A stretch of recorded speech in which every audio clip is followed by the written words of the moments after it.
to strictly adhere to the exact computations of discounts given to the senior citizens and persons with disabilities in accordance with existing laws and regulations. Madam Chair, Floor Leader, good morning to the members of this august body. As stated, this item concerns a resolution reminding all business establishments within Iloilo City to strictly adhere to the proper computation of discounts granted to the senior citizens and persons with disabilities pursuant to Republic Act 9994 or the Expanded Senior Citizen Act of 2010 and Republic Act 10754, which extends the same privileges to PWDs.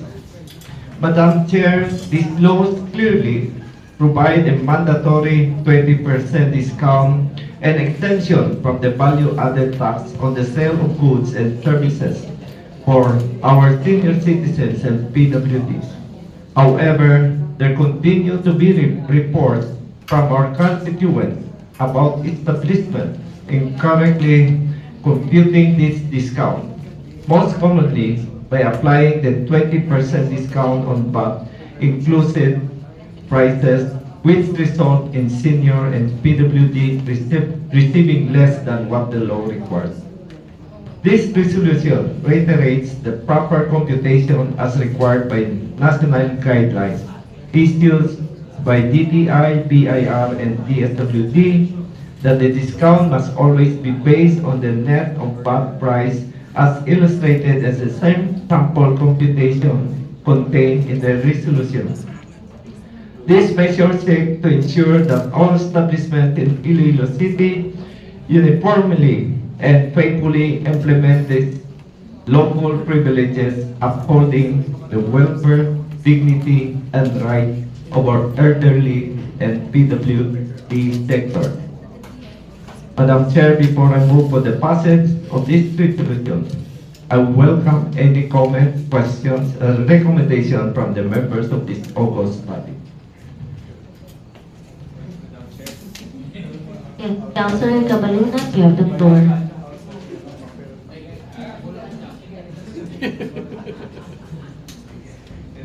I just wanted to ask because what prompted the good councilor to introduce this resolution is probably practices that are being done in business establishment. Gusto ko mabalaan kung para maintindihan sa anong ginobra nila in those cases na hindi sakto ang pag-compute. Anong ginobra kay based on personal experiences, especially when my dad was alive, though medyo kina-comply man. No? So, anong mga na-diskubrihan sa aton proponent nga ginaubra nga pamaagi para makalikaw or hindi mahatag sa buo ang 20% sa masasumento. Anong nakitaan or na-report sa ita, Madam Chair? Madam Chair, kung kanto ka sa mga malls, actually there's a strict implementation ang privileges ng PWD kang senior citizens. Ang problema na sa sakwa sa malls. Sometimes, madamo sa constituents na kapalapit sa atong opisina, kagareklamo ang iba natong establishment, especially restaurants, ang ginahatag nila nga discounts is only 20%. Ang worst case scenario, kung isa 5% lang, kaya muna ako ng policy sa that's why I come up with nga ipas ang resolution para ang aton nga city government i-monitor nila kag itagaan nila kopya ang aton nga establishment outside the malls to comply. Sa mga big establishment, wala problema like Jollibee, Chowking, they're strictly implementing. Kung kadamo gid, wala diahatag sa exemption sa VAT. So ano matabo sa sitwasyon na wala nila matagana senior citizen PWD 12%. Pag abot sa BIA, makuha pagin sila another 12% na discount. So You're talking about the VAT na? VAT na. So guys, some of them wala ka deduct ng VAT, kung taniban 20% na lang.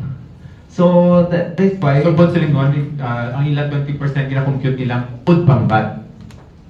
Opo, may VAT. For supposed to be, VAT. Exclusive ba? So, kita ka ganito. No? Oh, you go to restaurants nga observe mo, you try to eat.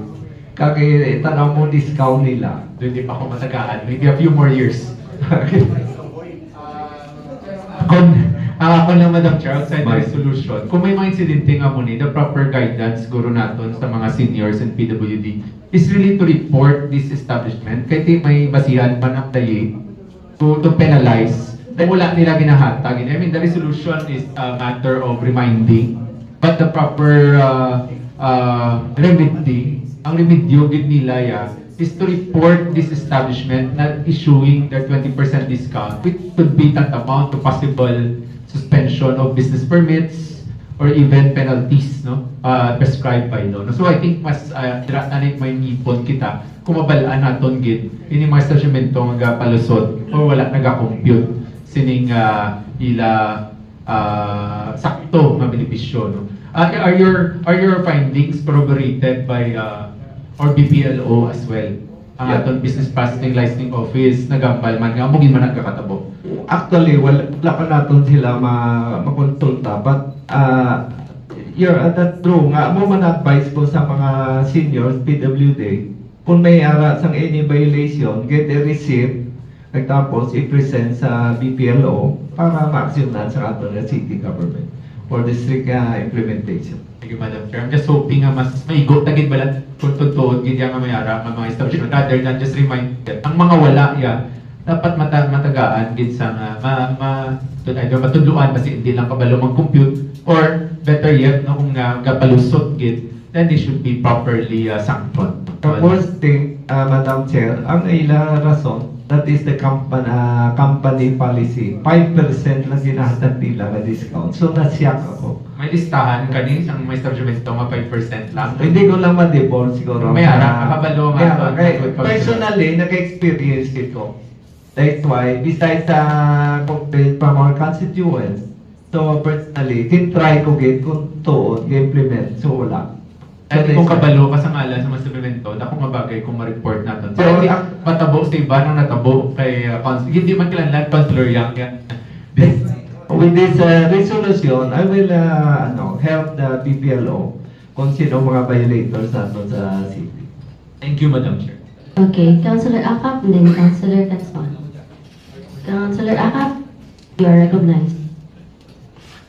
Madam Chair. Madam Chair,